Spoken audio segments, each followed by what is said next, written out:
ఎవరి జీవితాలు ఆశీర్వాదకరమగును అనే మాట. ఎవరి జీవితాలు ఆశీర్వాదకరమగును అని వాక్యం చెబుతుంది. ఆశీర్వాదం అనే అంశము ఎవరి జీవితాల్లో చోటు చేసుకుంటుంది. దేవుని వాక్యం ఏం చెబుతుందంటే, సామెతలు 10వ అధ్యాయం 7వ వచనం, నీతిమంతుని జ్ఞాపకము చేసుకొనుట ఆశీర్వాదకరమగును. ఆశీర్వాదకరమైన జీవితము ఎందులో ఉందంటే, నీతిమంతుని జ్ఞాపకము చేసుకొనుటలో ఉంది. నీతిమంతులుగా తీర్చేటువంటి నీతిమంతుడు ఎవరైతే మన ప్రభు అయిన యేసుక్రీస్తు వారు. ప్రభువుని జ్ఞాపకం చేసుకున్నట్లో ఆశీర్వాదం ఉంది. అందుకనే ఈ దినాన నన్ను జ్ఞాపకం చేసుకున్నటకై దీన్ని చేయుడని లేఖనాల్లో చూస్తూ ఉన్నాం. ఆయన జ్ఞాపకాలనే ఆరాధన. ప్రభు యొక్క జ్ఞాపకాలు, ప్రభు యొక్క స్తుతి, ప్రభువుని ఘనత, ప్రభు యొక్క ప్రభావాన్ని ఆరోపించడమే ఆరాధన. కాబట్టి ఈ గొప్ప ఆశీర్వాదము అనేది ఎందులో ఉంది? ఆరాధనలో ఉన్నది. ఎవరైతే ఆయన జ్ఞాపకం చేసుకుంటారో, ఆయన ఆరాధిస్తారో, వారి జీవితాలు ఆశీర్వాదమగును అని వాక్యంలో మనం చూస్తాం. మరి ఆశీర్వాదకరమైన ఆరాధన, ఈ ఆరాధన ఆయన జ్ఞాపకం చేసుకునే ఈ విధానం ఎవరు మనల్ని నడిపిస్తారు? ఈ ఆరాధన ఎవరు మనల్ని నడిపించేది? మనుషుల శరీర పద్ధతుల, లోక ఆచారాల, ఎవరిని బట్టి మనం ఆరాధన చేయగలం? దేవునికి ఇష్టమైన ఆరాధన దేవుని ఆత్మ ద్వారా మనం చేయగలం. అందుకనే యోహాను సువార్త 4వ అధ్యాయం 24లో ఆ మాట మనం చూస్తున్నాం. దేవుడు ఆత్మ కనుక ఆయన ఆరాధించువారు ఆత్మతోనూ సత్యముతోనూ ఆరాధన చేయవలెనని. కాబట్టి దేవుని ఆత్మతో ఆరాధన చేస్తే ఆయనకి ఇష్టమైనది. ఆత్మతో ఆరాధన యథార్థమైనది. ఆత్మతో ఆరాధన యథార్థమైనది. మరి ఆరాధన ఆత్మతో అందరము చేస్తూ ఉన్నాం. నేను ఆత్మతో ఆరాధన చేస్తున్నాను, మీరు ఆత్మతో ఆరాధన చేస్తూ ఉన్నాం. మనమందరం కూడా ఆత్మతో ఆరాధన చేస్తున్నామని చెబుతున్నాం. అయితే మరి దాని నిర్ధారణ ఎలా చేసుకోగలం? నువ్వు నిజంగా దేవుని ఆత్మతో చేస్తున్నావా? నేను నిజంగా దేవుని ఆత్మతో చేస్తున్నానా అని మనం నిర్ధారణ ఎలా చేసుకోగలం? దానికి వచనాన్ని ఆధారం చేసుకుందాం. లూకా సువార్త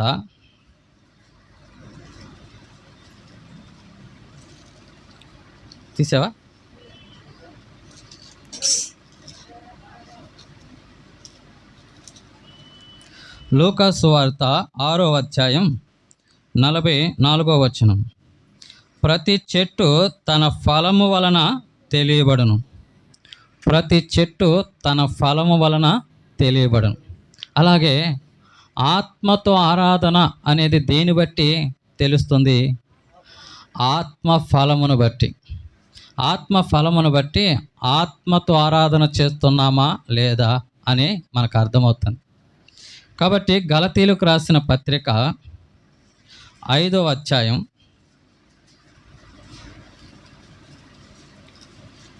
22వ వచనం, అయితే ఆత్మ ఫలమేమనగా ప్రేమ, సంతోషము, సమాధానము, దీర్ఘశాంతము, దయాలత్వము, మంచితనము, విశ్వాసము, సాత్వికము, ఆశా నిగ్రహము. ఈ ఆత్మ ఫలము ఎవరిలో ఉండి ఆరాధన చేస్తారో వారు ఆత్మతో ఆరాధన చేసిన వారు అవుతారు. అలా ఆత్మతో ఆరాధన చేసిన వారికి దేవుని ఆశీర్వాదము వారు పొందుకునే విధానాన్ని లేఖనాల్లో చూస్తూ ఉన్నాం. కాబట్టి ఈ సమయమున మనము సంతోషము అనే అంశాన్ని, వాక్యాన్ని ధ్యానించుకుందాం. ఆత్మఫలములో ఏ మాట? సంతోషం. ప్రేమను గురించి మనము ధ్యానించాం. ఈ సమయాన సంతోషం అనే అంశాన్ని బట్టి మనము దేవుని వాక్యంలో ధ్యానిస్తున్నాం. కాబట్టి ఆరాధించే వారిలో ఏముండాలి? సంతోషం ఉండాలి. ఆరాధించే వాళ్ళు ఏముండాలి? సంతోషం. మరి ఆరాధన చేస్తానికి వచ్చాము, ఆరాధన చేస్తున్నాము. అయితే మనలో ఏముండాలి? ఆ నిర్ధారణ, ఆ రుజువేంటి? నీలో నాలో సంతోషం. నీలో నాలో సంతోషం. మరి సంతోష వైఖరి అని మనము చెప్పాలంటే ఎలా చెప్పగలుగుతాం? సంతోషంగా ఉన్నామని ఎలా చెప్పగలుగుతాం?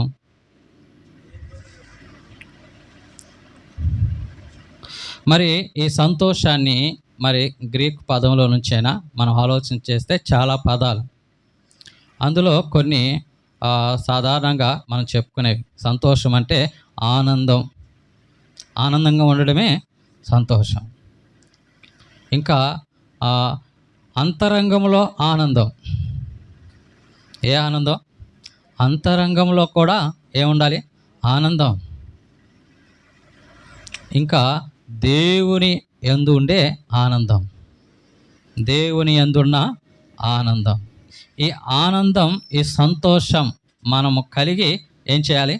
ఆరాధన చేయాలి. అది ఆత్మతో కూడిన ఆరాధన. కాబట్టి ఈ సంతోషం మనకు ఉంటుందా? ఆరాధన చేస్తున్న మనలో ఈ దేవుని సంతోషం ఉందా? ఈ సంతోషం మన హృదయంలో ఉంటుందా? ఈ సంతోషము మన జీవితంలో ఉంటుందా? మరి ఇవి లేకుండా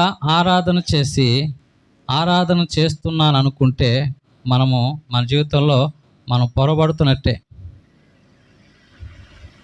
అవును కదా? మరి సంతోషాన్ని మనం ఎవరిలో చూడగలుగుతాం?